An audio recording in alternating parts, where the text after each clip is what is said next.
قرآن کے تعلق سے یاد رکھیے بہت ساری بار یہ بات دیکھی گئی ہے کہ لوگ قرآن کے تعلق سے اس کے فضائل کے تعلق سے بہت ساری باتیں کہتے ہیں، لیکن بہت ساری مرتبہ وہ باتیں قرآن کے فضائل، فوائد، فائدوں، بینیفٹس کے تعلق سے بولتے ہیں جو سنت سے ثابت ہی نہیں۔ مطلب قرآن کے اگر فضائل، اس کے فائدے اٹھانا ہے، یا تو قرآن بتائے کہ اس کے کیسے فائدے اٹھائے جائیں گے، یا تو سنت نبوی میں مطلب نبی اکرم صلی اللہ علیہ وسلم حدیث میں بیان کریں کہ قرآن کے یہ فضائل ہیں۔ لیکن آج ہم دیکھتے ہیں ہمارے پاس قرآن کے تعلق سے اتنی لا علمی ہے، اس پر ایمان لانے کے بعد جو اس کے حقوق ہیں کہ اس کو پڑھا جائے، اس کو سمجھا جائے، اس پہ عمل کیا جائے، اس کو دوسروں تک پہنچایا جائے، یہ تمام چیزوں سے ہماری زندگی اللہ رحم کرے خالی نظر آتی ہے۔ مطلب ایمان لانے کی جہاں تک بات ہے، بلیف کی جہاں تک بات ہے، تو ہم دعویٰ کرتے ہیں قرآن پہ ہم ایمان لائیں، لیکن باقی حقوق ترک کر دیتے ہیں۔ اسی طرح قرآن کے فضائل بھی ہے، ظاہر سی بات ہے، یہ کتاب بہت سارے جو ہے فائدے اپنے ساتھ لاتی ہے۔ اس کی تلاوت کے کئی فائدے ہیں، اتنے سارے کی جو بتائے گئے وہ بھی ہوتے ہیں، جو نہیں بتائے گئے وہ بھی ہمیں انشاءاللہ ملتے ہیں، کچھ دنیا میں ملیں گے، کچھ آخرت میں ملیں گے۔ لیکن قرآن کے تعلق سے کچھ فضائل گھڑ دیے گئے ہیں، لوگوں نے بنا دیے ہیں، لوگوں نے بتا دیے ہیں، عجیب و غریب فضائل مختلف صورتوں کے تعلق سے۔ اور ایسے بھی کچھ فضائل ہیں جو ثابت ہی نہیں ہے، چلیے کچھ ثابت ہے اور اس کو بڑھا دیا لوگوں نے۔ مطلب ایک چیز ثابت ہے کہ قرآن کی یہ صورت کی یہ فضائل ہے، اب لوگ بڑا چڑھا کر بتا رہے ہیں، تو یہ تو سمجھ میں آ رہا ہے کہ کچھ تو ہے لیکن اس میں لوگوں نے اضافہ کر دیا، ایڈ کر دیا۔ حالت یہ ہے کہ کچھ بھی نہیں ہے جہاں، وہاں بھی اتنے ایڈیشنز کہ عجیب و غریب باتیں کہ یہ صورت کو اتنی بار پڑھ لے تو یہ فائدہ، وہ صورت کو اتنی بار وہ کر لے تو اس کا یہ فائدہ، یہ کام اتنی بار کر لے یا یہ صورت یا آیت کو پڑھ لے تو فلاں فائدہ، جو کہ ثابت نہیں ہے۔ دیکھیے قرآن یقیناً مومنوں کے لیے شفا ہے، جیسا کہ اللہ رب العزت نے خود قرآن میں بیان کیا وَنُنَزِّلُ مِنَ الْقُرْآنِ مَا هُوَ شِفَاءٌ وَرَحْمَةٌ لِّلْمُؤْمِنِينَ، کہ ہم نے قرآن کو نازل کیا جس کے اندر شفا اور رحمت ہے مومنوں کے لیے۔ تو قرآن نے تو خود واضح کر دیا اس میں شفا بھی ہے اور رحمت بھی ہے، لیکن وہ شفا کیسے حاصل کرے اور رحمت کیسے ملے، یہ میں اور آپ تو نہیں طے کر سکتے نا۔ یہ تو جس نے نازل کیا، جس کا کلام ہے اللہ، وہ بتائے، یا جس پر نازل ہوا محمد رسول اللہ صلی اللہ علیہ وسلم، وہ بتائے۔ لیکن ہمارے پاس اتنے فضائل مختلف صورتوں کے ہم نے خود ایجاد کر لی۔ اچھا، یہ عجیب و غریب بات ہے، جس کے فضائل ثابت ہے وہ غائب ہے، جس کے ثابت نہیں ہے وہ ایسے دھڑلے سے چالو، اسی کو انتہا نہیں۔ اب کوئی یہ سوال کر سکتا ہے بھائی قرآن تو ہے نا، قرآنی آیت تو ہے نا، قرآن کی سورے ہے نا، تو کیا ہوا پڑھ لیے تو، کیا ہوا گنتی طے کر لیے تو، کیا ہوا فکس تعداد بنا لیے تو، کیا ہوا ایک دن فکس کر لیے تو۔ میرے بھائی، ایک دوا جب ڈاکٹر لکھتا ہے تو وہی بتاتا ہے کہ اس کا استعمال کیسے کیا جائے۔ میں دوا ہی تو ہے نا، ہے طریقہ بھی بتا جائے۔ تو قرآن ہے، یقیناً شفا ہے، رحمت ہے، برکت ہے، مغفرت ہے، دنیا اور آخرتی کامیابی ہے، لیکن یہ کامیابی کے لیے، یہ شفا، یہ رحمت، یہ برکت، یہ مغفرت کے لیے مجھے اور آپ کو اس کتاب کو ویسے ہی فالو کرنا پڑے گا جیسے بتایا گیا۔ خاص طور سے فضائل کے معاملے میں مسلمان بڑے کمزور نظر آتے ہیں۔ معنی یہ، فضائل کے معاملے میں عمل سب سے زیادہ ہوتا ہے، کمزور کس معنی میں کہ گھڑ لیے گئے ہیں، خود ایجاد کر لیے ہیں، سیلف جو ہم نے بنا لیے ہے کہ بھائی یہ فائدہ ہے قرآن کا۔ فضائل مطلب فائدہ، تو اب یہ تو یا تو قرآن بتائے میرا یہ فائدہ، یہ تو حدیث۔ تو بہت ساری قرآنی صورتوں کو ہم لوگوں نے خود بنا لیا ہے کہ اس کے یہ فضائل ہیں، اس کے یہ فوائد ہیں، اس کے یہ بینیفٹس ہیں، اس کے یہ ثمرات ہیں۔ یاد رکھیے کسی بھی چیز کے فضائل کے لیے یہ ضروری ہے کہ وہ ہمارے دین اور شریعت کا حصہ ہو، ہمیں بتائے گئے ہو۔ قرآن بھی اگر ہے اور اگر کسی مخصوص تعداد میں آپ اس صورتوں کو پڑھتے ہیں تو یہ بھی ضروری ہے کہ وہ ہمیں بتایا گیا ہو کہ ان صورتوں کو ایسی مخصوص تعداد میں پڑھنا چاہیے۔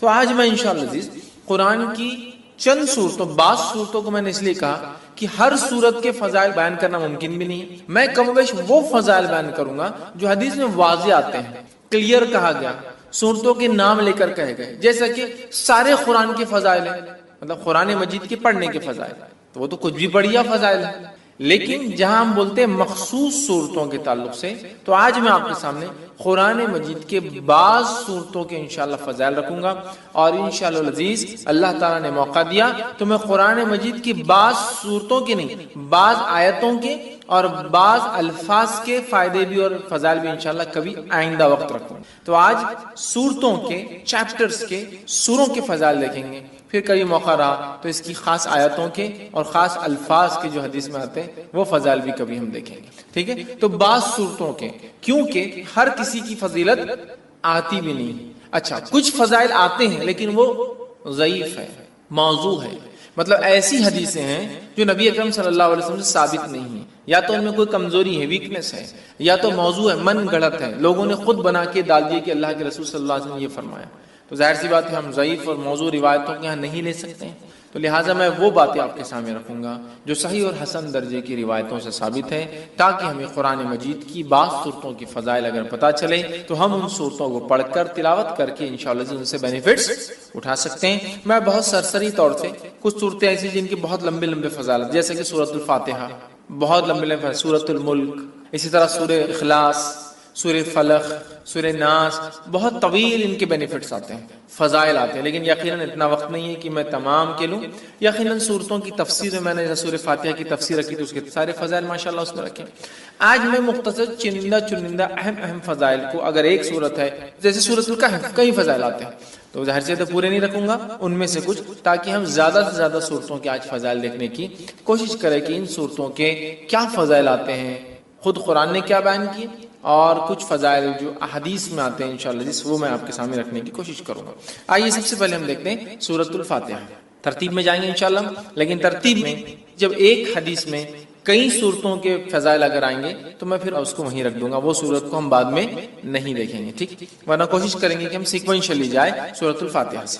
تو سب سے پہلی سورت قرآن کی سورۃ الفاتحہ ہے، اور سورہ فاتحہ کی یاد رکھیے بہت بہت بہت فضیلت ہے. اتنی فضیلت ہے کہ جس کی کوئی انتہا نہیں. اس سورت کے نام ہی ہمیں بتا دیں گے کہ اس کی فضیلت کتنی ہے. ٹھیک ہے. اس سورت کے ناموں سے ایک نام ہے ام القرآن، قرآن کی ماں.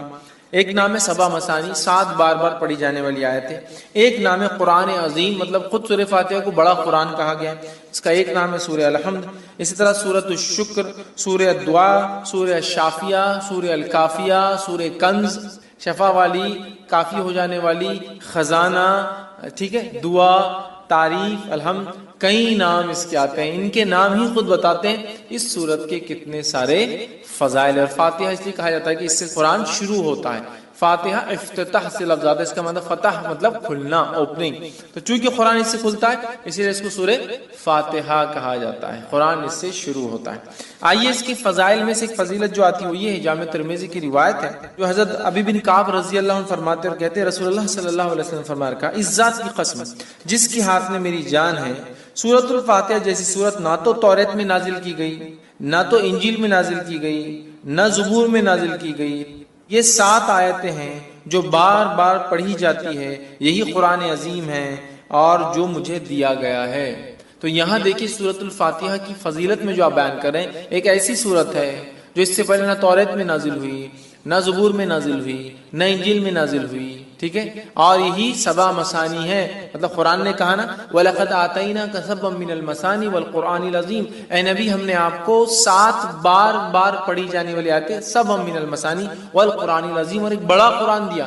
جب پوچھا گیا یہ 7 بار بار پڑھی جانے والی آیتیں اور قرآن عظیم کیا ہے تو کہا سورہ فاتحہ. سورہ فاتحہ قرآن کہا گیا، قرآن عظیم بڑا قرآن کہا گیا. اسے کتنے فضائل، تو کہا نہ اس سے پہلے یہ توریت میں نازل ہوئی، نہ زبور میں، نہ انجیل میں. کتنی بڑی فضیلت ہے. اور امت محمدیہ کو ہی صرف یہ سورت دی گئی ہے، اس سے پہلے نہیں دی گئی تھی. کتنے فضائل ہیں سورت کے، اس سے میں سمجھتا ہوں ہم اندازہ لگا سکتے ہیں. اسی طرح جو ہے تمام جسمانی جو ہے عوارض کے لیے سورہ فاتحہ پڑھ کر دم کرنا شفا کا باعث ہے. تمام جسمانی کوئی تکلیف انسان کو ہو سورۃ الفاتحہ کو پڑھ کر دم کیا جا سکتا ہے. اس کے تعلق سے بخاری کی روایت ہے، ابو سعید خدری رضی اللہ عنہ فرماتے ہیں اور کہتے ہیں کہ ہم لوگ جو ہے سفر میں تھے اور ایک جگہ جو ہے پڑاؤ ڈالا تو ایک لڑکی آئی اور کہنے لگی اس قبیلے کے سرداروں کو بچھو نے جو ہے کاٹ لیا ہے، کیا آپ میں سے کوئی ہے جو اس کو جھاڑ پھونک کرے گا، بچھو کے زہر کو اتارے گا؟ پڑھنے سے، رقیہ کرنے سے، کسی چیز کو دم کرنے سے بچھو کا زہر کیسے اترتا ہے؟ کوئی آدمی سوچ سکتا نا. اور حدیث میں آتا ہے کہ بچھو کا زہر سورہ فاتحہ سے اتارا گیا.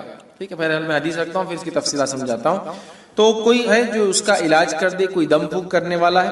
ایک آدمی جو ہے اس کے ساتھ جو ہے چل دیا، مطلب صحابہ میں سے ایک آدمی ان کے ساتھ جو چل دیا، حالانکہ اس نے کبھی نہیں اس کے بارے میں سنا تھا کہ یہ دم کرتا ہے. ٹھیک ہے. جب دم کرنے والا پلٹ کر واپس آیا تو اس سے پوچھا گیا کہ تم دم کرنا جانتے بھی ہو؟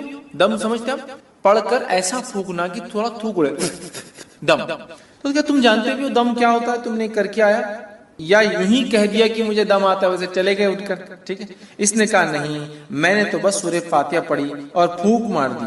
ٹھیک، سورہ فاتحہ پڑھی اور پھونک مار دی اور اس کو شفا ہو گئی.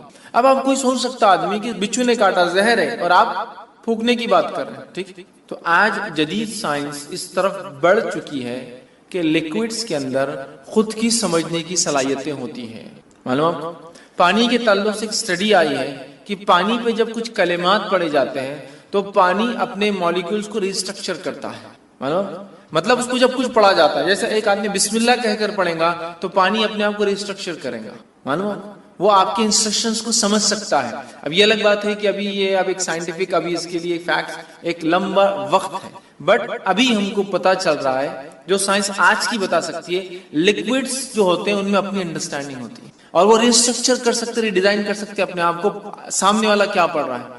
اگر اسی بات کو ہم ذہن میں رکھیں، جو آج ایک ابتدا ہے اس فیلڈ کی، ہو سکتا ہے آگے بہت ساری باتیں ہمارے سامنے آئے، یہ ابتدا ہے، تو ہمیں پتا چلتا ہے زہر بھی قسم کا لکوڈ ہے جو اندر جا رہا ہے. جب اللہ کا کلام پڑھ کے انسٹرکشنز مل رہے ہیں تو وہ ایکٹ کرتا ہے، اس پہ ریئیکٹ کرتا ہے، ریسٹرکچر کر سکتا ہے اپنے آپ. جو زہر ہے وہ شفا میں بھی تبدیل ہو سکتا ہے. واللہ اعلم، یہ تو ابھی ابتدا ہے. آگے آگے دیکھیے جو ہے سائنس دنیا کیا کیا ثابت کرتی ہے جو اسلام نے پہلے ہی بتا دیا ہے نا. آج بہت ساری تھراپی جس میں صرف پھونکا جاتا ہے اور سہلایا جاتا ہے. دیکھا آپ نے مساج، خالی پھونکتے ہیں اور ایسا ایسا یوں کرتے ہیں، ملتے ہیں، صرف مساج نہیں، صرف یوں ملیں گے، سر پہ ہاتھ پھیریں گے، باڈی پہ ہاتھ پھیریں گے اور بولتے ہیں اس سے علاج ہوتا ہے. جرمنی میں ایک سائنٹسٹ ہے، وہ پاگلوں کا یا لوگوں کا علاج کرتا ہے جن کو مرگی وغیرہ کی بیماری، ایپیلیپسی وغیرہ ہوتی ہے، اور وہ ان کو، حالانکہ نان مسلم ہے، کرسچن ہے، تجوید کے ساتھ قرآن پڑھاتا ہے اور اس کی تجزیے کے مطابق، اس کے ایکسپیریمنٹس کے مطابق وہ کہتا ہے اللہ لفظ کو جو تجوید کے ساتھ پراپرلی برابر ادا کیا جائے ایسا آدمی پاگل نہیں ہوتا ہے. وہ مسلمان نہیں ہے لیکن اس کی تھراپی کہتی ہے کہ یہ لفظ کو صحیح بولنے سے مینٹلی آدمی اچھا رہتا ہے. سبحان اللہ. ٹھیک ہے، تو بہرحال تو زہر کا اتارا ہے، اس لیے میں نے کہا کہ جسمانی بیماریوں کا اس کے اندر علاج ہے. اسی طرح سورۃ الفاتحہ کی فضیلت یہ ہے، جادو، جن، مرگی یا کسی پر سایہ یا کسی چیز کا اثر ہو، بیماری اگر کسی انسان کو ہو اور صبح اور شام جو ہے 3 مرتبہ سورہ فاتحہ پڑھ کر دم کی جائے تو اس کو شفا مل جاتی ہے. جادو، کوئی اثر، آصف جس کو کہتے ہیں، ٹھیک ہے، مرگی، ایپیلیپسی، اس جیسی کوئی بھی بیماری ہو انسان کو، اگر سورۃ الفاتحہ صبح اور شام 3 مرتبہ پڑھ کے دم کی جائے تو اس کو فائدہ ہوتا ہے. جس کے تعلق سے ابو داؤد کی روایت ہے، ایک لمبا واقعہ ہے، خارجہ بن سلت رضی اللہ عنہ کا جو اس کے راوی، وہ کہتے ہیں کہ ان کے چچا نے روایت کیا کہ وہ ایک سفر میں تھے اور وہ ایک جگہ سے گزرے جہاں ایک آدمی کو لایا گیا جو زنجیروں میں جکڑا ہوا تھا، مطلب اس کو باندھا ہوا تھا رسیوں وغیرہ میں. لوگوں نے کہا یہ پاگل ہے اور تم محمد صلی اللہ علیہ وسلم کے ساتھی ہو اور تم محمد صلی اللہ علیہ وسلم کے ساتھ رہے ہو، کچھ ایسا پڑھو کہ اس انسان کو شفا ہو جائے. صحابہ اس کو صبح اور شام 3 مرتبہ سورہ فاتحہ پڑھتے اور اس پر دم کرتے، تھک تھکی لگا تھوکتے کرتے، اور وہ کہتے تھوڑے دن یہ کیا اور اس کے بعد وہ آدمی ایسا فریش ہو گیا جیسے کہ غلام تھا، آزاد کر دیا گیا، ایک دم اچھا ہو گیا، شفایاب ہو گیا. ٹھیک ہے، اور جو ہے روایت بہرحال لمبی اور بھی بہت ساری باتیں اس میں. ہم کو جو فضائل لینا تھا یہ تھے کہ اس کے پڑھنے سے ذہنی بیماری، پاگل پن، مرگی، جن، سایہ، جو بھی بہرحال بولتے لوگ، نظر بد، سب کا علاج الحمدللہ اس سورت کے اندر ہے. ٹھیک ہے، آئیے دوسرے سورۃ البقرہ. سورۃ البقرہ کی کیا فضیلت ہے اس کے تعلق سے میں سمجھتا ہوں بہت زیادہ بتانے کی ضرورت نہیں، یہ بڑی مشہور اور معروف سورت ہے، قرآن کی سب سے بڑی سورت ہے.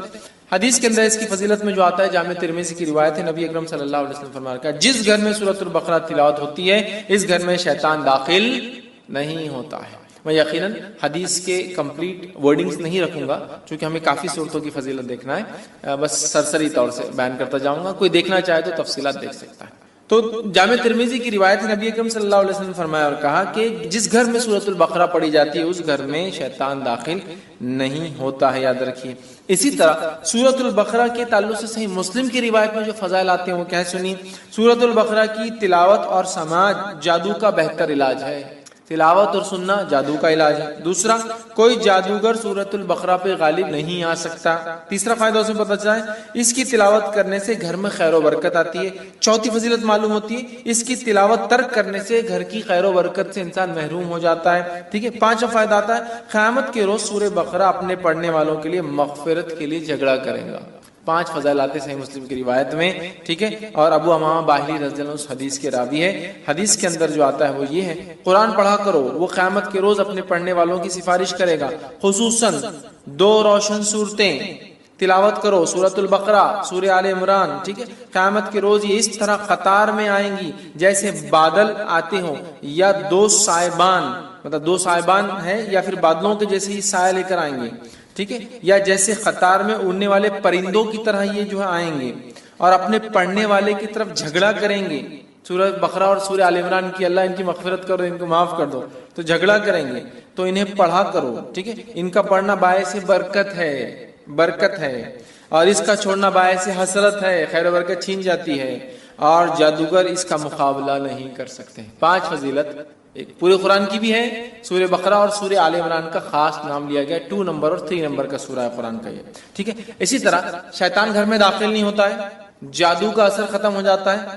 اب اگر جادو ہو گیا ہے یا شیطان اندر آ گیا ہے تو بھاگ بھی جاتا ہے اس کے پڑھنے سے۔ مطلب ایک تو اندر نہیں آنے دینا، ایک تو جادو ہوگا تو علاج کرنا، اور ایک آگے تو ہکالنا، تینوں کام ہو سکتے ہیں سورہ بقرہ سے۔ سنیے حدیث کے اندر روایت ہے، حاکم کی روایت ہے، نبی اکرم صلی اللہ علیہ وسلم نے فرمایا اور کہا، ہر چیز کی ایک چوٹی ہوتی ہے، قرآن مجید کی چوٹی اور فضیلت اور عظمت کے اعتبار سے سورۃ البقرہ اس کی چوٹی ہے، یاد رکھیں، پیک ہے اس کی، پینیکل ہے اس کا، ٹھیک ہے۔ جس گھر میں سورہ بقرہ پڑھی جاتی ہے شیطان سنتے ہی اس گھر سے بھاگ جاتا ہے۔ جس گھر میں سورۃ البقرہ پڑھی جاتی ہے شیطان سنتے ہی بھاگ جاتا ہے، ایول، برائی جتنی بھی ہے شیطان لاتا ہے نا، گھر سے بھاگ جاتی ہے، ٹھیک ہے۔ آئیے تیسرا سورہ، سورہ آل عمران۔ سورہ آل عمران کے تعلق سے آتا ہے قیامت کے روز، جو ہم نے پیچھے جو روایت دیکھی اس روایت میں تفصیلات آ چکی تھی صحیح مسلم کی روایت کے اندر، جہاں نبی اکرم صلی اللہ علیہ وسلم نے فرمایا 2 قطار، یا تو پرندوں کی، یا تو 2 سائبان، درخت جو بڑے سائیدار ہوتے، یا تو بادلوں کے جیسی 2 صورتیں آئیں گی اور اپنے پڑھنے والے کی سفارش، بلکہ جھگڑا کریں گے ان کے لیے، نور ثابت ہوں گے ان کے لیے۔ اور روز قیامت جب کوئی سایہ نہ ہوگا تو 7 تو عرش میں ہے، اس کے علاوہ جن کو سایہ ملے گا ان میں سورۃ البقرہ اور سورہ آل عمران پڑھنے والے بھی، اور یہ 2 نور جیسے ثابت ہوں گے، ٹھیک ہے۔ تو سورہ آل عمران بھی اس میں شامل تھا، یہ نور جیسی ثابت ہوں، سایہ درخت جیسی ثابت ہوں۔ یہ اس کے بڑے فضائل یاد رکھیں سورۃ آل عمران کے، اور یہ لڑیں گی، یاد رکھیں لڑیں گی۔ آئیے حدیث کے الفاظ سن لیجیے، نبی اکرم صلی اللہ علیہ وسلم کو، یہ مسلم کی روایت ہے، کو فرماتے ہوئے سنا ہے کہ قیامت کے روز قرآن مجید لایا جائیں گا، اور جو لوگ قرآن پر عمل کرتے تھے وہ بھی لائے جائیں گے۔ سورہ بقرہ اور سورہ آل عمران آگے ہوں گے۔ اس کے بعد نبی اکرم صلی اللہ علیہ وسلم نے ان دونوں صورتوں کی 3 مثالیں دی جنہیں میں آج تک نہیں بھولا۔ راوی کہتے ہیں اور فرماتے ہیں وہ دونوں صورتیں بادل کے 2 ٹکڑوں کی طرح ہوں گی، مطلب سایہ دیں گی۔ 2 کالے رنگ کی جو چھتریاں ہوں گی جن میں روشنی چمک رہی گی، بادل جیسی ہوں گی، 2 چھتریاں ہوں گی ان میں روشنی بھی چمک رہی ہوں گی، ٹھیک ہے۔ اور 2 قطاریں پرندوں کی ہوں گی اور وہ اپنے صاحب کی طرف جو ہے جھگڑیں گی۔ 2 قطاریں پرندوں کی طرح ہوں گی اور وہ اس کو پڑھنے والوں کے لیے جھگڑا کریں گی اللہ سے۔ تو یہ 2 صورتیں بڑی اہم ہیں، سورہ بقرہ اور سورہ آل عمران۔ سورہ فاتحہ کی فضیلت ماشاءاللہ ہم دیکھ چکے ہیں۔ چوتھی جو ہم دیکھیں گے سورت وہ ہے سورہ ہود۔ اب بیچ بیچ میں بہت ساری صورتیں ہم چھوڑ رہے چونکہ ان کے بہت ساروں کی فضائل ثابت نہیں ہوتے ہیں، ٹھیک ہے، اس لیے ہم چھوڑتے چلیں گے، اس لیے بعض میں نے کہا جو بہت اہم ہے، ٹھیک۔ اور بہت ساروں کے تعلق سے میں نے جیسا کہا کہ بہت ساری ضعیف روایتیں آتی ہیں تو میں وہ نہیں رکھوں گا آپ کے ساتھ، ٹھیک۔ سورہ ہود کو ہم دیکھتے ہیں۔ سورہ ہود کی یاد رکھی بڑی فضیلت ہے، اور سورہ ہود کے تعلق سے جامع ترمذی کی روایت ہے، جو باتیں ہمیں پتہ چلتی وہ یہ ہے کہ سورۃ الہود سورہ نمبر 11، سورہ واقعہ سورہ نمبر 56 56، سورہ مرسلات سورہ نمبر 77 77، سورہ نبا سورہ نمبر 78 78، سورہ تکویر سورہ نمبر 81 81 جو ہے، ان صورتوں کی ایک ہی حدیث میں ایک ساتھ فضائل آتے ہیں۔ 5 صورتوں کی کیا فضائل ہے؟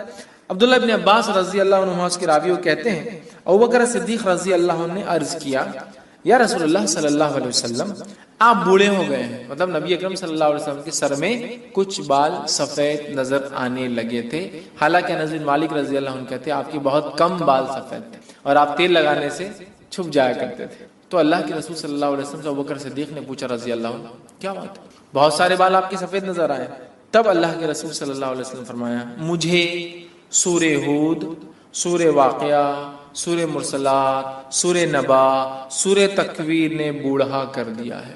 مطلب یہ صورتیں قیامت کا منظر پیش کرتی، یہ صورتوں نے قوموں کے واقعات پیش، یہ صورتوں نے قوموں کے ایمان نہ لانے پر کیسے عذابات آئے. سورہ ہود پڑھیا، کتنی قوموں کے واقعات، نوح علیہ السلام کا واقعہ، صالح علیہ السلام کا واقعہ، شعیب علیہ السلام کا واقعہ، ہود علیہ السلام کا واقعہ ہے نا، کتنے واقعات ہیں. تو ان واقعات نے، ان قصوں نے، ان باتوں نے، جو واقعات یہاں ہوئے ہیں، جو قوموں کے ساتھ سلوک ہوا ہے، میری قوم بھی ایمان نہیں لا رہی، ان کے ساتھ بھی یہ ہو سکتا ہے نا، میرے بعد کے لوگ. تو اللہ کے رسول صلی اللہ علیہ وسلم یہ صورتیں نازل ہوئی تو آپ غور کر کے، فکر کر کے، سوچنے کی بنیاد پر آپ کے بال جو ہے سفید ہونے لگے. لیکن اس سے ایک بات جو پتہ چلی وہ یہ ہے، یہ وہ صورتیں ہیں جن کے پڑھنے سے آخرت کی فکر پیدا ہوتی ہے. اس کی فضیلت ہے، آخرت کی فکر اور ایکسٹرا آرڈنری فکر کرنے سے آدمی بوڑھا ہونا شروع ہو جاتا ہے. بولتے ہیں لوگ ارے وقت سے پہلے بال سفید ہو، کیا فکر ہے تم کو؟ بولتے ہیں آخرت، اور آخرت بڑی اہم چیز ہے، یاد رکھیں. تو 5 صورتیں اس میں آ گئی. اسی طرح جو ہے سورہ بنی اسرائیل دیکھیں گے ہم،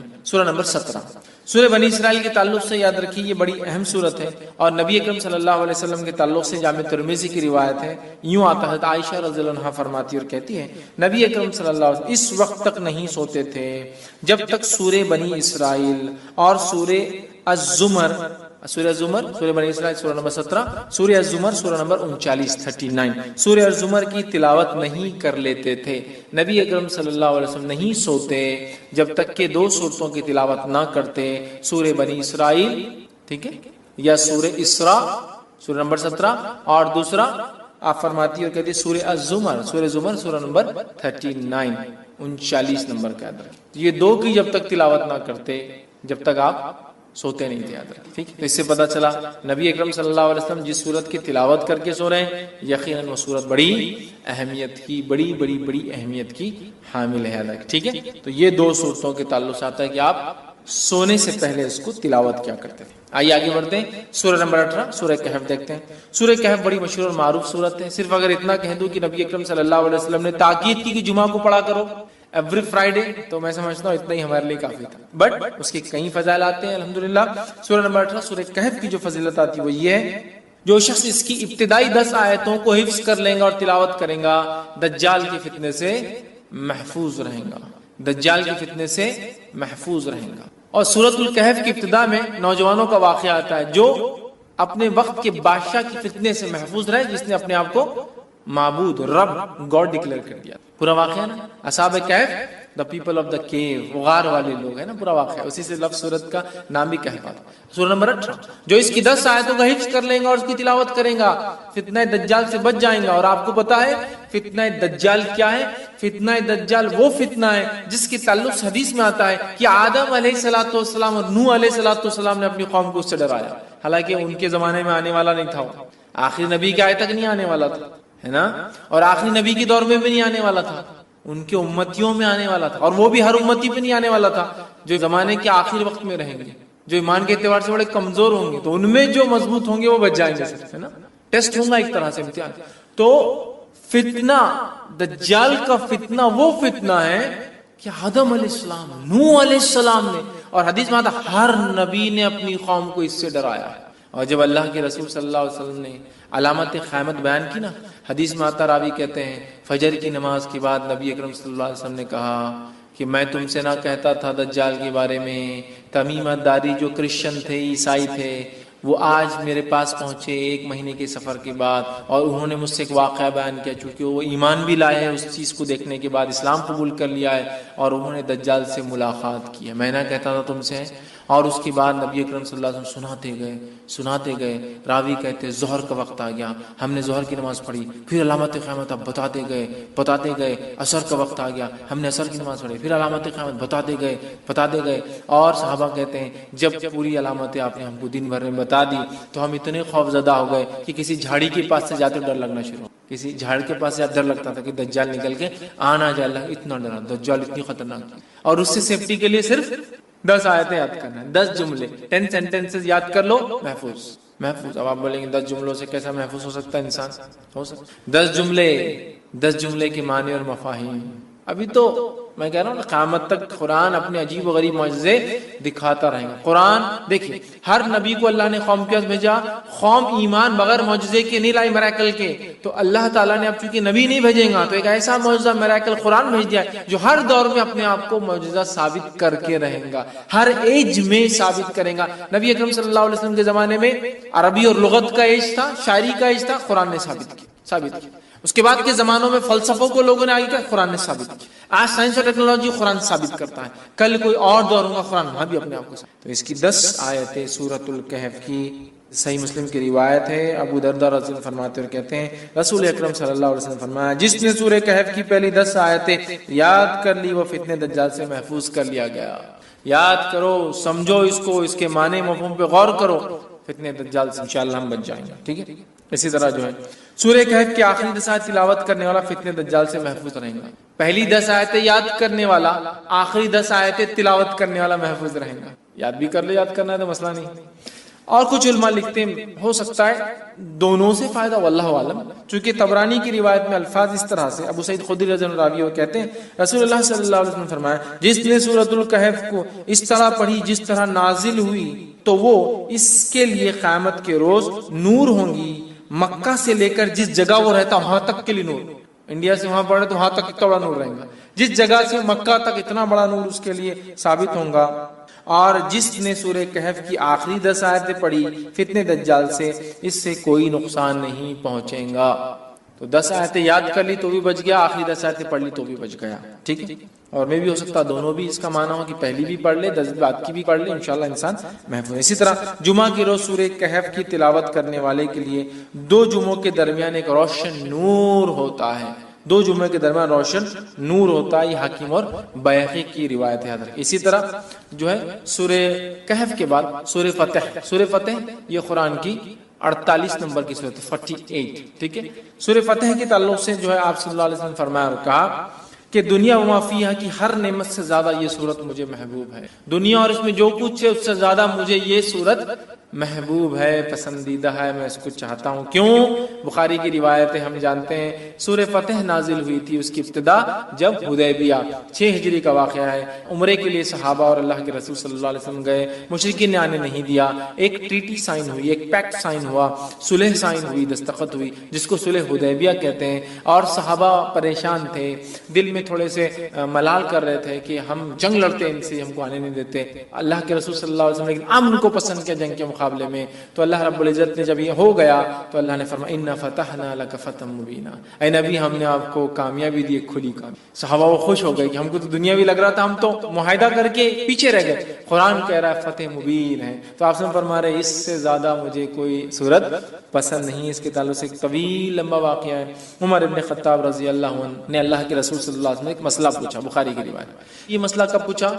جب آپ نبی اکرم صلی اللہ علیہ وسلم تھوڑی سی پہلے بحث کر چکے تھے. واقعہ معلوم ہے نا, حضرت عمر رضی اللہ عنہ آئے, اللہ کے رسول صلی اللہ علیہ وسلم نے کہا کہ اللہ کے رسول صلی اللہ علیہ وسلم کے ہم حق پر نہیں ہیں. آپ نے کہا تو ہم لڑتے کیوں نہیں, کیوں صلح ہو رہی ہے؟ آپ نے خاموش. پھر گئے ابوبکر صدیق رضی اللہ عنہ کے پاس, کا مسئلہ کیا ہے؟ ہم حق پر نہیں ہے تو کہا ہے, پھر لڑتے کیوں نہیں؟ ابوبکر صدیق خاموش رہے, کہ اللہ کے رسول خاموشی اختیار کی نا, مل گیا نا جواب.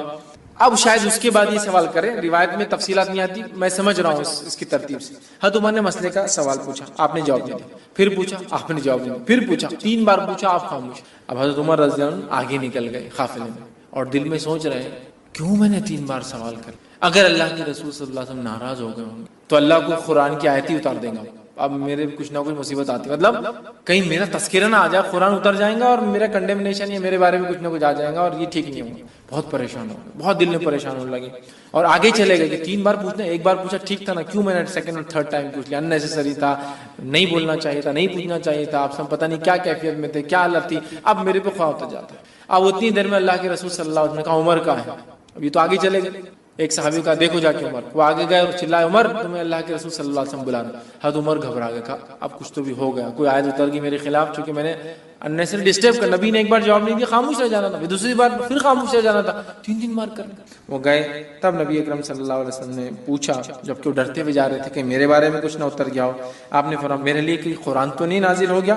تو آپ نے فرمایا آج رات مجھ پر ایک سورت نازل کی گئی ہے جو مجھے ہر اس چیز سے محبوب ہے جس پر سورج طلوع ہوتا ہے, مطلب سورج جس پر نکلتا ہے, اِنَّا فَتَحْنَا لَكَ فَتْحًا مُبِينًا، اسے بخاری نے روایت کیا، مطلب سورہ فتح نازل ہوئی تھی. کہا یہ سورت مجھے سب سے زیادہ محبوب ہے، چونکہ ظاہری اعتبار سے ناکامی نظر آ رہی تھی، لیکن اللہ ہی جانتا تھا یہ بڑی کامیابی تھی. کیسا؟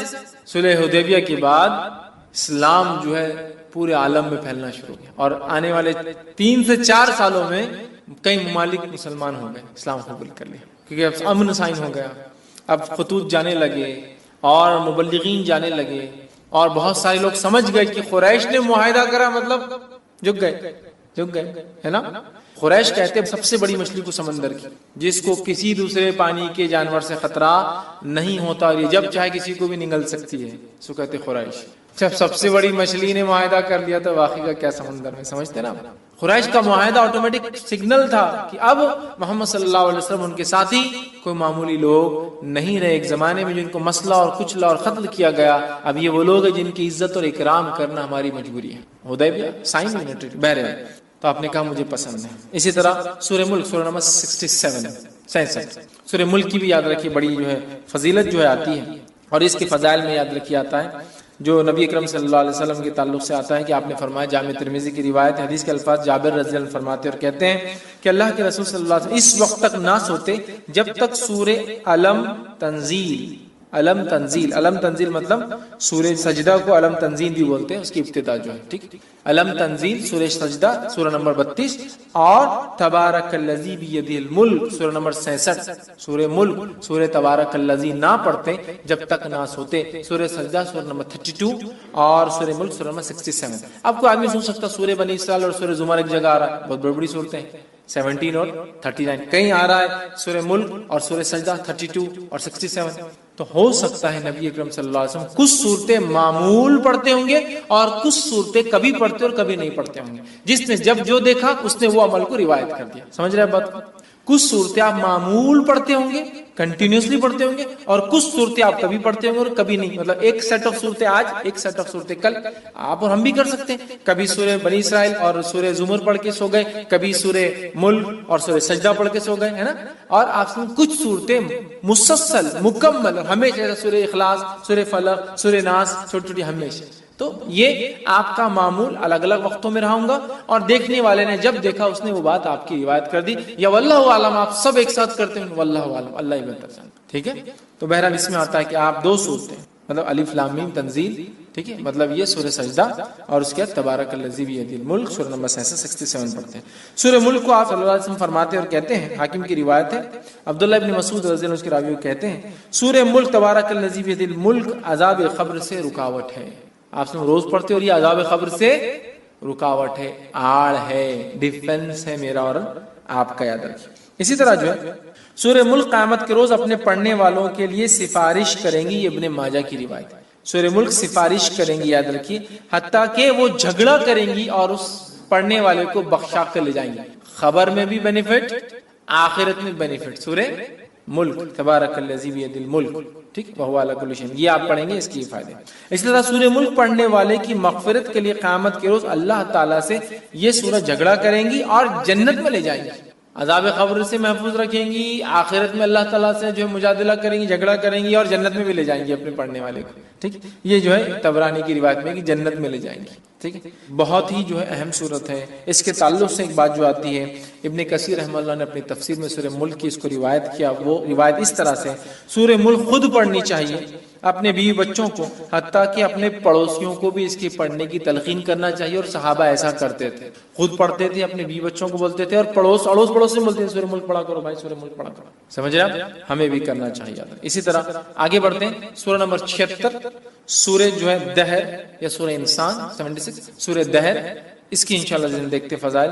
روایت صحیح مسلم کی ہے، رسول اکرم صلی اللہ علیہ وسلم جمعہ کے روز فجر کی نماز میں سورہ سجدہ اور سورہ دہر کی تلاوت کرتے ہیں. سورہ دہر سورہ نمبر 76 اور سورہ سجدہ سورہ نمبر 32 کی آپ صلی اللہ علیہ وسلم فجر کی نماز میں تلاوت کرتے تھے. ٹھیک ہے، اور جمعہ کے روز، جمعہ کے دن جب آپ فجر پڑھاتے تو ان 2 صورتوں کی اس میں جو ہے آپ صلی اللہ علیہ وسلم تلاوت کیا کرتے تھے.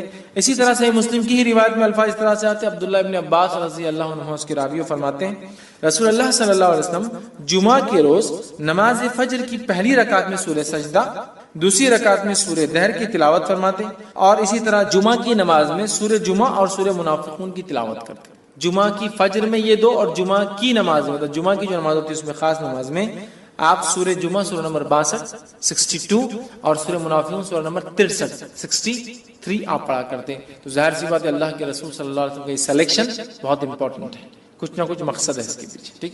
تو یہ اس کی فضیلت ثابت کرتا ہے. اسی طرح نبی اکرم صلی اللہ علیہ وسلم کے تعلق سے آتا ہے کہ آپ جو ہے مسبحات پڑھے بغیر نہیں سوتے.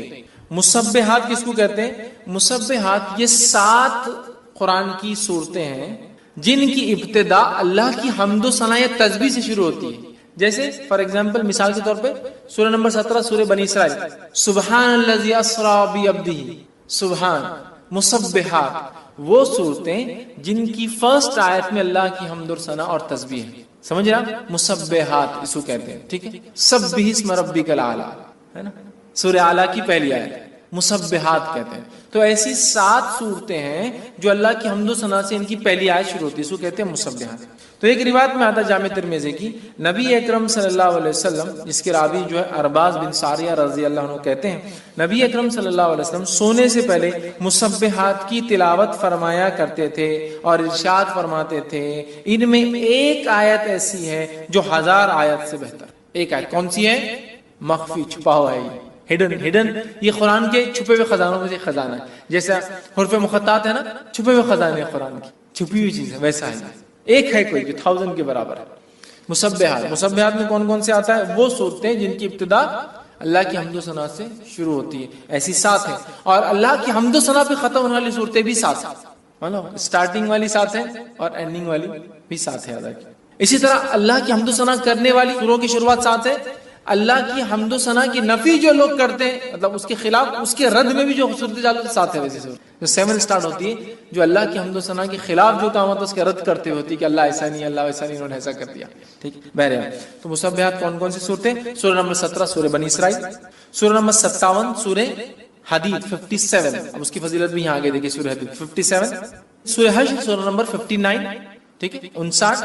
اسی طرح جو ہے سورہ صف سورہ نمبر 61, ٹھیک ہے. اسی طرح جو سورہ جمعہ سورہ نمبر 62, سورہ تغابن سورہ نمبر 64 اور اسی طرح سورہ اعلیٰ سورہ نمبر 87. یہ 7 صورتیں جو مسبحات ہیں. آپ صلی اللہ علیہ وسلم یہ 7 پڑھ کر سویا کرتے. 17, 57, 59, 61, 62, 64 اور 87 یہ اتنی صورتیں پڑھ کر نبی اکرم صلی اللہ علیہ وسلم سویا کرتے تھے. آئیے آگے بڑھتے ہیں. اسی طرح سورہ تکویر سورہ نمبر 81 کے تعلق سے ہم دیکھتے ہیں. سورہ تکویر کے تعلق سے نبی اکرم صلی اللہ علیہ وسلم فرماتے ہیں, یہ جو ہے جامع ترمذی کی روایت آپ نے فرمایا, جو شخص اپنی آنکھوں سے قیامت کا منظر دیکھنا پسند کرتا ہے وہ سورہ تکویر, جو شخص اپنی آنکھوں سے قیامت کا منظر دیکھنا پسند کرتا ہے وہ سورہ تکویر سورہ نمبر 81 پڑھے, سورہ انفطار سورہ نمبر 82 پڑھے اور سورہ انشقاق سورہ نمبر 84 یہ 3 صورتیں پڑھے. اس کے سامنے قیامت کا منظر ظاہر ہے. جو شخص قیامت کا منظر اپنی آنکھوں سے دیکھنا چاہتا ہے وہ 3 صورتیں پڑھے. پہلا سورہ تکویر سورہ نمبر 81, دوسرا سورہ انفطار سورہ نمبر 82 اور تیسرا سورہ انشقاق سورہ نمبر 84. یہ پڑھے قیامت اپنی آنکھوں سے ہم دیکھ لیں. اس کی فضائل کیا ہوں گے؟ اس کا مطلب فضائل یہ ہے کہ اس کو پڑھنے سے آخرت یاد آتی ہے, قیامت یاد آتی ہے. انسان وہ مناظر دیکھتا ہے جو مناظر تب ہونے والے, یقیناً وہ انٹینسٹی ہم کبھی نہیں سمجھ پائیں گے لیکن کچھ نہ کچھ ایک پکچر سامنے آ جاتا ہے نا. تو بہرحال وہ چیز اس سے جو ہے ظاہر ہوتی ہے. تو یہاں 81 کی فضیلت بھی آ گئی, 82 کی بھی آ گئی, 84 کی بھی آ گئی. اللہ کام بیچ بہت ساری صورتوں کے بیچ میں ایسا ایک الفاظ میں سورہ حدید 57 کے بیچ میں آ گئی, حالانکہ میں نے ترتیب میں نہیں لیا تھا چونکہ ایک حدیث کا حصہ تھا. آئیے اسی طرح سورہ اعلیٰ سورہ نمبر 87 کی کیا فضیلت ہے؟ سورہ اعلیٰ کے تعلق سے آتا ہے نبی اکرم صلی اللہ علیہ وسلم, یہ صحیح مسلم کی روایت ہے, نماز عیدین اور جمعہ کی نماز کی پہلی رکعت میں سورہ اعلیٰ اور دوسری رکعت میں سورہ غاشیہ تلاوت کرتے. جمعہ کی نماز میں اور عیدین کی نماز میں پہلی رکعت میں سورہ اعلیٰ, دوسری رکعت میں سورہ غاشیہ تلاوت کرتے. سورہ اعلیٰ سورہ نمبر 87, سورہ غاشیہ سورہ نمبر 88. تو 87 اور 88 2 آیتوں کی آپ ایک کے بعد ایک تلاوت کیا کرتے تھے. کتنی اہم بات ہے, کتنی اہم فضیلت ہے, اندازہ لگایا کہ آپ صلی اللہ علیہ وسلم اس کو تلاوت کیا کرتے تھے جمعہ اور عیدین کی نماز میں. پہلی رکعت میں سورہ اعلیٰ, دوسری رکعت میں سورہ غاشیہ. ہمیں بھی چاہیے اس کی تلاوت کرے. عموماً ہم دیکھتے ہیں بہت سارے لوگ کرتے بھی ان دوستوں کی تلاوت جمعہ کی نماز میں اور عیدین کی نماز میں, تو اس سے بھی اس کی فضیلت پتہ چلتی ہے. اسی طرح جو ہے نماز وتر کی پہلی رکعت میں نبی اکرم صلی اللہ علیہ وسلم سورہ اعلیٰ پڑھتے ہیں. زیادہ تر پہلی رکعت میں سورہ اعلیٰ پڑھتے، دوسری رکعت میں سورہ کافرون پڑھتے، تیسری رکعت میں سورہ اخلاص پڑھتے. ٹھیک ہے، تو اس سے بھی اس کی فضیلت پتہ چلتی ہے سورہ اعلیٰ کی، کہ آپ صلی اللہ علیہ وسلم اس کو نماز میں پڑھا کرتے تھے، یاد رکھیے. اور خاص طور سے یہ سورہ غاشیہ سورہ نمبر 88 اس کی فضیلت آ گئی کہ یہ بھی نبی اکرم صلی اللہ علیہ وسلم جمعہ اور عیدین کے نماز میں اس کو تلاوت کرتے تھے. ٹھیک، اسی طرح جو ہے سورہ نمبر 109 سورہ جو ہے الکافرون، اس کی فضائل بھی دیکھتے ہیں. ایک مرتبہ سورہ الکافرون پڑھنے کا ثواب 1/4 قرآن پڑھنے کے برابر ہے. جیسا سورہ اخلاص کو ایک مرتبہ پڑھنے کا ثواب 1/3 قرآن پڑھنے کے برابر ہے، سورہ کافرون کے پڑھنے کا ثواب 1/4 مطلب پاؤ قرآن پڑھنے کے برابر ہے. کیوں؟ اس لیے کہ سورہ کافرون میں کفر کا رد ہے، کفر کا